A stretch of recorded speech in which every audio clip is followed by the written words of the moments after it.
ሰሜን ወሎ ላይ ነው እስካሁን ዋናው ማጥቃቱ እስካሁን ያደረግነው። አሁን ከደፈጣዎቹም አልፎ ሙሉ በሙሉ ምሽግ ያለን ኃይል ከምሽግ እንዳለ የመደርመስና ይሄን ኃይል የማጥቃት።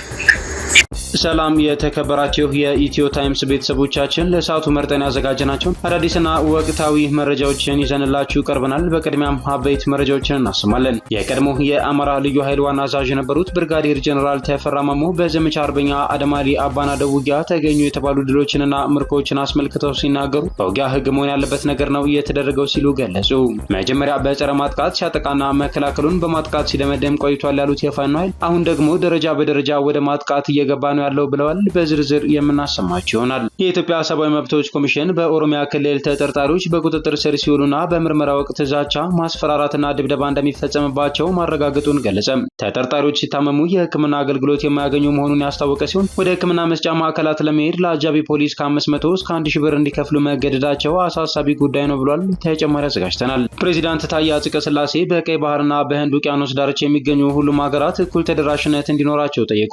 ኢትዮጵያ በቀይ ባህርና በህንድ ውቅያኖስ ዳርቻ ለሚገኙ ሁሉም ሀገራት እኩል ልማትና ደህንነትን ለማረጋገጥ ሁሉን አቀፍ አካሄድ ትከተላለች ብለዋል። ሌላኛው መረጃችን ነው። ኢትዮጵያና ሩሲያ በኢትዮጵያ የኒውክሌር ኃይል ማመንጫ ፕሮጀክት ልማት ዙሪያ በሮሳቶምና በኢትዮጵያ ኤሌክትሪክ ኃይል ኮርፖሬሽን መካከል የድርጊት መርሃ ግብር መፈራረማቸው ተሰማ። በሩሲያ እየተካሄደ ባለው የዓለም አቶሚክ ጉባኤ ንግግር ያደረጉት ጠቅላይ ሚኒስትር ዶክተር አብይ አህመድ የኒውክሌር ኃይል ለሀገሪቱ የረጅም ጊዜ ልማት ወሳኝ ነው ብለዋል። ሙሉ መረጃውን አጠናቅረናል። ኢትዮጵያ በሳይበር ጥቃት ተጋላጭነት ከዓለም ሀገራት ቀዳሚዋ መሆኗ ተሰማ። የኦንላይን ማጭበርበር ድርጊቶችን በሀገሪቱ በከፍተኛ ደረጃ እየጨመሩ ነው የተባለ ሲሆን የሳይበር ጥቃት የመከላከል አቅሟን ማሳደግ እንዳለባት ተጠቁሟል።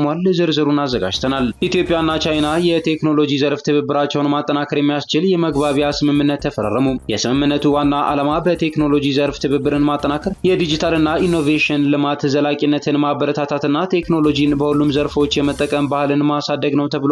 ተጨማሪ አለን። የተከበራችሁ የኢትዮ ታይምስ ቤተሰቦቻችን እነዚህንና ሌሎችም ወቅታዊና አዳዲስ መረጃዎችን ለማድመጥ እስከ መጨረሻው ድረስ ላይክ፣ ሼር እና ሰብስክራይብ በማድረግ አብራችሁን እንድትቆዩ እየጋበዝን ወደ ዝርዝር መረጃዎቻችን እናልፋለን።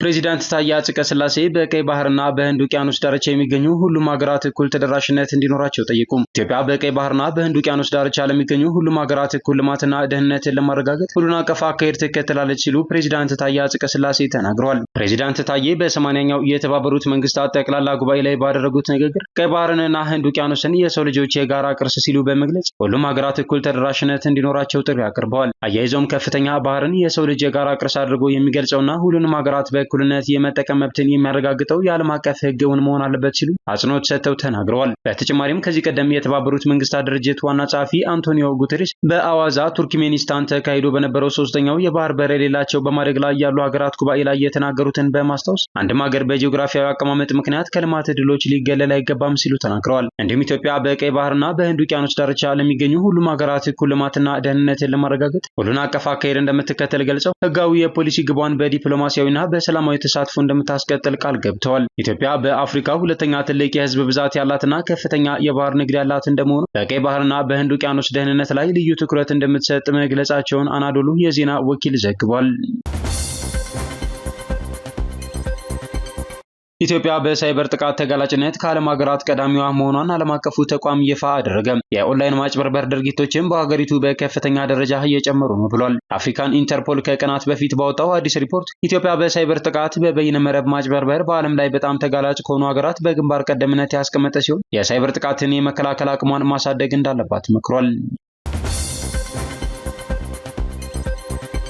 የኢትዮጵያ ሰብአዊ መብቶች ኮሚሽን በኦሮሚያ ክልል ተጠርጣሪዎች በቁጥጥር ስር ሲውሉና በምርመራ ወቅት ዛቻ፣ ማስፈራራትና ድብደባ እንደሚፈጸም ገለጸ። የኢትዮጵያ ሰብአዊ መብቶች ኮሚሽን ኢሰመኮ በኦሮሚያ ክልል ባደረገው ክትትል ተጠርጣሪዎች በቁጥጥር ስር ሲውሉና በምርመራ ወቅት ዛቻ፣ ማስፈራራትና ድብደባ መፈጸሙን ማረጋገጡን ገለጸ። የኢትዮጵያ ሰብአዊ መብቶች ኮሚሽን በ2017 ዓ.ም በኦሮሚያ ክልል በሚገኙ 156 ፖሊስ ጣቢያዎችና መደበኛ ባልሆኑ ማቆያዎች የተጠርጣሪዎችን ሰብአዊ መብቶች አያያዝ አስመልክቶ ባካሄደው ክትትል የተለዩ ግኝቶችንና ምክረ ሀሳቦችን ከባለድርሻ አካላት ጋር መስከረም 9 ቀን 2018 ዓ.ም በቢሾፍቱ ከተማ ተወያይቶበታል። በውይይቱ ከጨፌ ኦሮሚያ፣ ከክልሉ ርዕሰ መስተዳድር ጽሕፈት ቤት፣ ጠቅላይ ፍርድ ቤት፣ ፍትህ ቢሮ፣ ፖሊስ መምሪያዎችና ጣቢያዎች የተውጣጡ የስራ ኃላፊዎችና ባለሙያዎች መሳተፋቸውን ጠቅሷል። ኮሚሽኑ በዚህ ወቅት በፖሊስ ጣቢያዎችና በኢመደበኛ ማቆያ ቦታዎች ወቅታዊ ጉዳይ በሚል ፍርድ ቤት ሳይቀርቡና ክስ ሳይመሰረትባቸው ለተራዘመ እስር የተዳረጉ ተጠርጣሪዎች መገኘታቸውን፣ የጸጥታ ችግር ባለባቸው አካባቢዎች በተጠርጣሪዎች ምትክ የቤተሰብ አባላት የሚታሰሩ መሆናቸው፣ በፍርድ ቤት ውሳኔ ነጻ የተባሉ ሰዎችን ወቅታዊ ሁኔታ በሚል አስሮ የማቆየት ተግባር መኖሩን ገልጿል። በተጨማሪም በተወሰኑ ፖሊስ ጣቢያዎች በፍትሐ ብሔር ጉዳይ ሰዎች ያለ ፍርድ ቤት ውሳኔ መታሰራቸው፣ ተጠርጣሪዎች በቁጥጥር ስር ሲውሉና በምርመራ ወቅት ዛቻ፣ ማስፈራራትና ድብደባ መፈጸሙ፣ ከአካባቢያቸው ርቀው የታሰሩ ተጠርጣሪዎች ለምግብ እጦት መዳረጋቸውና ገዝተው ለመጠቀም ምግብ ቤቶች በአቅራቢያ አለመኖራቸው በተግዳሮትነት ተጠቅሰዋል። ይሁን እንጂ ክትትል በተደረገባቸው ፖሊስ ጣቢያዎች ስልታዊ የሆነ ድብደባ በተጠርጣሪዎች ላይ የማይፈጸም መሆኑን ኮሚሽኑ ገልጿል። የኢትዮጵያ ሰብአዊ መብቶች ኮሚሽን በፖሊስ ጣቢያዎች የመጠጥና የንጽህና መጠበቂያ ውሃ ችግር መኖሩ፣ ማደሪያ ክፍሎች የተጨናነቁ፣ በቂ አየርና ብርሃን የማያስገቡ፣ ተባይ ያለባቸው፣ ፍራሽና የሌሊት አልባሳት የሌላቸው መሆናቸውንም ጠቅሷል። እንዲሁም ተጠርጣሪዎች ሲታመሙ የሕክምና አገልግሎት የማያገኙ መሆኑ፣ ወደ ሕክምና መስጫ ማዕከላት ለመሄድ ለአጃቢ ፖሊስ ከ500 እስከ 1000 ብር እንዲከፍሉ መገደዳቸው አሳሳቢ ጉዳይ ነው ብሏል። ተጠርጣሪዎችን በእድሜና በሌሎች በሕግ በተቀመጡ ሁኔታዎች መሰረት ለይቶ ለመያዝ በቂ የማቆያ ስፍራ አለመኖር እንዲሁም በቁጥጥር ስር ውለው ከሚገኙ እናቶች ጋር ለሚኖሩ ህጻናት፣ ለአካል ጉዳተኞችና ለአረጋውያን ተጠርጣሪዎች ሁኔታቸውን ያገናዘበ አገልግሎት አለመኖር ሌላ በአሳሳቢነት ከተጠቀሱት ጉዳዮች መካከል ተጠቅሰዋል። በመድረኩ ክትትል በተደረገባቸው ፖሊስ ጣቢያዎች በተጠርጣሪዎች ሰብአዊ መብቶች አያያዝ ሁኔታ ላይ የታዩ ጠንካራ ጎኖች ተብለው ከተገለጹት መካከል ብሔርን፣ የፖለቲካ አመለካከትንና ሌሎች ልዩነቶችን መሰረት ያደረጉ እስሮች አለመኖር፣ ተጠርጣሪዎች በቤተሰቦቻቸው በጠበቆቻቸውና በሌሎች ዘመዶቻቸው እንዳይጎበኙ ክልከላ አለመደረጉ ናቸው ተብሏል። በተወሰኑ የወረዳ ፖሊስ ጣቢያዎች አቅም የሌላቸው ተጠርጣሪዎች የምግብ አቅርቦት መጀመሩ ሌላኛው ጠንካራ ጎን መሆኑም ተገልጿል። የውይይቱ ተሳታፊዎች የኢትዮጵያ ሰብአዊ መብቶች ኮሚሽን ያቀረበው የክትትል ሪፖርት በክልሉ የሚገኙ ፖሊስ ጣቢያዎችንና የመደበኛ ማቆያ ሰፍራዎችን ነባራዊ ሁኔታ ያሳየ መሆኑን ገልጸው በቀጣይ ትኩረት ለሚሹ ጉዳዮች ቅድሚያ በመስጠትና በኢትዮጵያ ሰብአዊ መብቶች ኮሚሽን የቀረቡ ምክረ ሀሳቦችን መሰረት በማድረግ የተጠርጣሪዎችን ሰብአዊ መብቶች አያያዝ ለማሻሻል እንደሚሰሩ ተናግረዋል። የኦሮሚያ ፖሊስ ኮሚሽን ምክትል ኮሚሽነር ጀነራል ዘሪሁን ዱጉማ የኢትዮጵያ ሰብአዊ መብቶች ኮሚሽን በየዓመቱ የሚያቀርባቸው የክትትል ሪፖርቶች ለተጠርጣሪዎች ሰብአዊ መብቶች መከበር የፖሊስ ተቋማት ለሚያከናውናቸው ተግባራት ጠቃሚ ግብዓት መሆናቸውን በመጠቆም ክፍተቶች እንዲታረሙ እንሰራለን ብለዋል። የኢትዮጵያ ሰብአዊ መብቶች ኮሚሽን የሰብአዊ መብቶች ክትትልና ምርመራ ስራ ክፍል ተጠባባቂ ከፍተኛ ዳይሬክተር በዳሳ ለሚሳ በተጠርጣሪዎች ሰብአዊ መብቶች አያያዝ ዙሪያ የሚስተዋሉ ችግሮችን ለመቅረፍ የባለድርሻ አካላት ተቀራርበው መስራት ወሳኝ መሆኑን አስታውሰው የኢትዮጵያ ሰብአዊ መብቶች ኮሚሽን በዚህ ረገድ የሚያከናውናቸውን ተግባራት አጠናክሮ እንደሚቀጥል አስረድተዋል። በሩሲያ የዓለም አቶሚክ ጉባኤ ወርልድ አቶሚክ ዊክ እየተካሄደ ይገኛል። በዚህ ጉባኤ የኢትዮጵያ ጠቅላይ ሚኒስትር ዶክተር አብይ አህመድ እየተሳተፉ ነው። በጉባኤው የሩሲያ ፕሬዝዳንት ቭላዲሚር ፑቲን፣ የቤላሩስ ፕሬዝዳንት አሌክሳንደር ሉካሼንኮ፣ የዓለም አቀፉ የአቶሚክ ኤነርጂ ኤጀንሲ ዋና ዳይሬክተር ራፋኤል ማሪያኖና ሌሎችም ተሳታፊ ናቸው። በጉባኤው ላይ ንግግር ያደረጉት ጠቅላይ ሚኒስትር ዶክተር አብይ አህመድ የኒውክሌር ኃይል ለሀገሪቱ የረጅም ጊዜ ልማት ወሳኝ ነው ማለታቸውን የሩሲያው ስፑትኒክ ዘግቧል። የኒውክሌር ኃይል የረጅም ጊዜ ልማትን ለማረጋገጥ የኃይል ምንጫችንን ለማስፋትና የኢትዮጵያን አቅም እውን ለማድረግ ወሳኝ ነው ያሉት ጠቅላይ ሚኒስትሩ ግባችን ግልጽ ነው፣ ደህንነቱ የተጠበቀ የኃይል ምንጭን የሚያሰፋና የኢትዮጵያን አቅም እውን የሚያደርግ የኒውክሌር መርሃ ግብር ነው ብለዋል። ከጉባኤው ጎን ለጎን ከሩሲያው ፕሬዝዳንት ቭላዲሚር ፑቲን፣ ከቤላሩስ ፕሬዝዳንት አሌክሳንደር ሉካሼንኮ፣ ከዓለም አቀፉ የአቶሚክ ኤነርጂ ኤጀንሲ ዋና ዳይሬክተር ራፋኤል ማሪያኖ ጋር ተወያይተዋል። በቅርቡ የታላቁ የኢትዮጵያ ህዳሴ ግድብ በተመረቀበት ወቅት ጠቅላይ ሚኒስትር ዶክተር አብይ አህመድ ኢትዮጵያ ከህዳሴ ግድብ ያልተናነሰ ለሰላማዊ ዓላማ ብቻ የሚውል የኒውክሌር ጣቢያ መገንባት እንደምትጀምር ገልጸው ነበር። ታዲያ ኢትዮጵያና ሩሲያ የኒውክሌር ልማት ፕሮጀክት ስምምነት መፈራረማቸው ተሰምቷል። ኢትዮጵያና ሩሲያ በኢትዮጵያ የኒውክሌር ኃይል ማመንጫ ፕሮጀክት ልማት ዙሪያ በሮሳቶምና በኢትዮጵያ ኤሌክትሪክ ኃይል ኮርፖሬሽን መካከል የድርጊት መርሃ ግብር መፈራረማቸውን የሩሲያው ስፑትኒክ የዜና ምንጭ ዘግቧል። የሮሳቶም ዋና ስራ አስፈጻሚ አሌክሲ ሊካቼቭና የኢትዮጵያ የውጭ ጉዳይ ሚኒስቴር ዶክተር ጌዲዮን ጢሞቴዎስ ቭላዲሚር ፑቲንና አብይ አህመድ በተገኙበት የተፈረመውን ሰነድ ተለዋውጠዋል። የፊርማ ስነ ስርዓቱ በክሬምሊን የመጀመሪያ ህንጻ በሚገኘው የተወካይ ጽህፈት ቤት በሩሲያው መሪና በኢትዮጵያው ጠቅላይ ሚኒስትር መካከል የተደረገው ውይይት አካል እንደሆነ ስፑትኒክ በዘገባው አስፍሯል።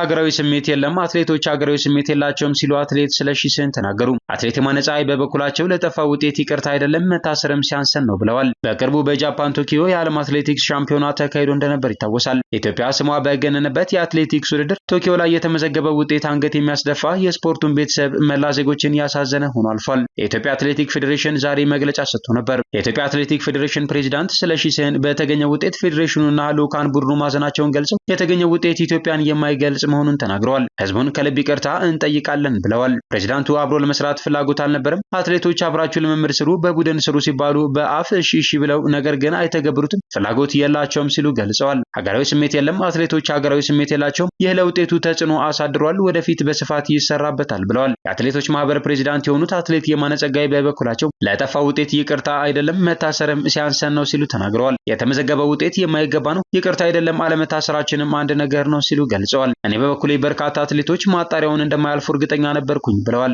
እኛ እንጋፋችሁም፣ መከባበር፣ መቀራረብ፣ ማውራትና መነጋገር አለብን። የዚህ ዓለም አትሌቲክስ ሻምፒዮና ባለ ሪከርዶች ጥሩዬና ቀነኒሳ የት ናቸው? ከምንገፋቸው ለምን አናቀርባቸውም ሲሉ ጠይቀዋል። መወሻሸት አያስፈልግም። አሁን ባሉት አትሌቶች መካከል የሀገር ፍቅር ከጠፋ ቆይቷል። አብረው መዋል፣ መመገብና መስራት አለባቸው። ነገር ግን አላደረጉም ሲሉ ተናግረዋል።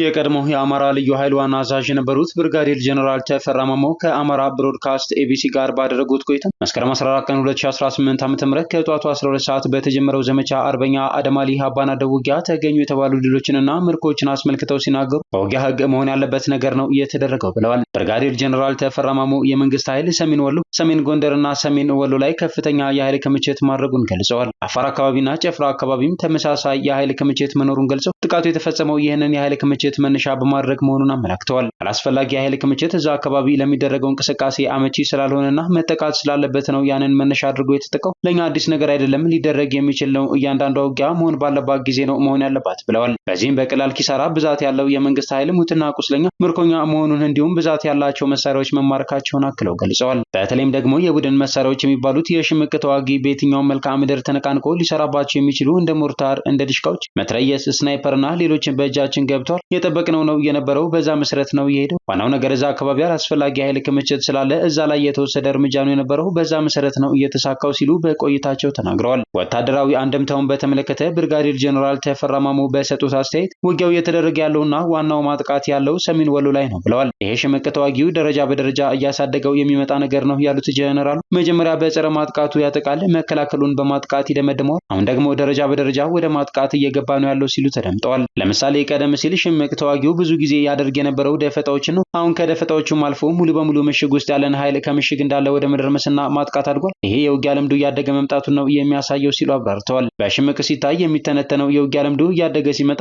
እነዚህ ጥሩ አዋጊዎች የመገኘት፣ በልምድ የመዳበር፣ ተዋጊዎች የመስራት፣ መሳሪያዎችን የመያዝ፣ ከመከላከል ወደ ማጥቃት እነዚህ የተስፋፉ የመጡበት ሁኔታ ነው። ይሄ የትግሉ ሂደት ነው። ደረጃ በደረጃ ነው የምታደርጋቸው በማለት ዝግጅቶች፣ ስልጠናዎችና ልምዶች ተከማችተው መጨረሻ ላይ አመቺ በሆነው መንገድ በማጥቃት መሳሪያ በመቆጣጠር የሰብአዊ ኃይል በማውደምና ቦታዎችን በሰፊው በመያዝ የሚካሄድበትም ነው ብለዋል። ስለዚህ ይሄ በአንድ ሽምቅ ውጊያ መሆን ያለበት መደረግ ያለበት ነገር ነው እየተደረገ ያለው ነው ያሉት። ከባባድ መሳሪያዎች የመማረካቸውን አንደምታ አስመልክተው በተለይ ተዋጊው እንደዚህ በውጊያ እያደገ በስልጠና እየጎለበተ በተጨባጭ ውጊያ እየበረታና ውጊያውን ከመሬት ብድግ የሚያደርግ የጦር መሳሪያዎች በተለይ ለሽምቅ ውጊያ ከዚያም በዘለለ የሚያደርጉትን እነዚህን መሳሪያዎች አሁን የአማራ ፋኖ በእጁ እያስገባ ነው ሲሉ ተናግረዋል። በተደጋጋሚ በመንግስት እጅ የነበሩትን መሳሪያዎች በኃይል እያስገደደ እየነጠቀ እየማረካቸው መሆኑንም አክለዋል። የሽምቅ ኃይሉ ደረጃ በደረጃ እያደገ ሲሄድ ሙሉ በሙሉ የገዥ መደቡን የጦር መሳሪያዎች ወደ ራሱ የሚያደርግበት የራሱ የሚሆንበት የሀገር ሀብት ናቸው የሚሉት የቀድሞው የአማራ ልዩ ኃይል ዋና አዛዥ የነበሩት ብርጋዴር ጀነራል ተፈራ ማሞ ሰሞኑን ግዳን ላይ ብዛት ያለው መሳሪያ ነው የተያዘው። በአንድ ጊዜ አንድ ሙሉ ክፍለ ጦር ሊያስታጥቅ የሚችል ነው። ወደ 9 የሚሆን ዲሽቃ፣ ሞርታሮች፣ መትረየሶች፣ ክላሾች፣ ተተኳሾች ተይዘዋል። የሽምቅ ውጊያው ያደገ የሚሄደው እንደዚህ ነው። ውጊያዎቹ መጠነ ሰፊ የሆኑ በተወሰነ ቦታ ሳይከለሉ ሰፊ ቀጠና እየሸፈኑና በዛ ሰፊ ቀጠና ያለን ኃይል እየደመሰሱ ቦታዎቹን እየተቆጣጠሩ የሚሄድ ስለሆነ ግዴታ በውጊያ ህግ መሆን ያለበት ነገር ነው እየተደረገው በማለት መስከረም 14 ቀን 2018 ዓ.ም ከጧቱ 12 ሰዓት የተጀመረውን የዘመቻ አርበኛ አደማሊ አባናደው ውጊያን አስመልክተው ማብራሪያ ሰጥተዋል። ኢትዮጵያና ቻይና የቴክኖሎጂ ትብብራቸውን ማጠናከር የሚያስችል ስምምነት ተፈራረሙ። ኢትዮጵያና ቻይና የቴክኖሎጂ ዘርፍ ትብብራቸውን ማጠናከር የሚያስችል የመግባቢያ ስምምነት መፈራረማቸው ተገልጿል። የስምምነት ፊርማውን የኢኖቬሽንና ቴክኖሎጂ ሚኒስትሩ ዶክተር በለጠ ሞላና የቻይና ኢኖቬሽንና ቴክኖሎጂ ሚኒስትር ሊ ሌቸንግ ፈርመውታል። የኢኖቬሽንና ቴክኖሎጂ ሚኒስትር ዶክተር በለጠ ሞላ እንደገለጹት የስምምነቱ ዋና ዓላማ በቴክኖሎጂ ዘርፍ ትብብርን ማጠናከር፣ የዲጂታልና ኢኖቬሽን ልማት ዘላቂነትን ማበረታታትና ቴክኖሎጂን በሁሉም ዘርፎች የመጠቀም ባህልን ማሳደግ ነው። ኢትዮጵያ ኢትዮጵያ ዲጂታል ትራንስፎርሜሽንን ማሳደግ ሀገራዊ ግዴታዋ መሆኑን ገልጸው ለዚህ ስኬታማነት ደግሞ አጋርነትን ማጠናከር ወሳኝ ነው ብለዋል። ዛሬ የተፈረመው የመግባቢያ ስምምነትም በሳይንስና ቴክኖሎጂ የእውቀት ሽግግርና የልምድ ልውውጥ ለማድረግ ጉልህ ሚና እንዳለው ገልጸዋል። የቻይና ኢኖቬሽንና ቴክኖሎጂ ሚኒስትር ሊ ሌቸንግ በበኩላቸው እንደገለጹት የዛሬው ስምምነት የሁለቱን ሀገራት የቴክኖሎጂ ትብብርና የዲጂታል ሽግግርን ለማሳካት የላቀ ሚና አለው። ቻይና ከኢትዮጵያ ጋር በሳይንስና ቴክኖሎጂ ዘርፍ ያላትን ትብብር ይበልጥ አጠናክራ እንደምትቀጥልም ተናግረዋል።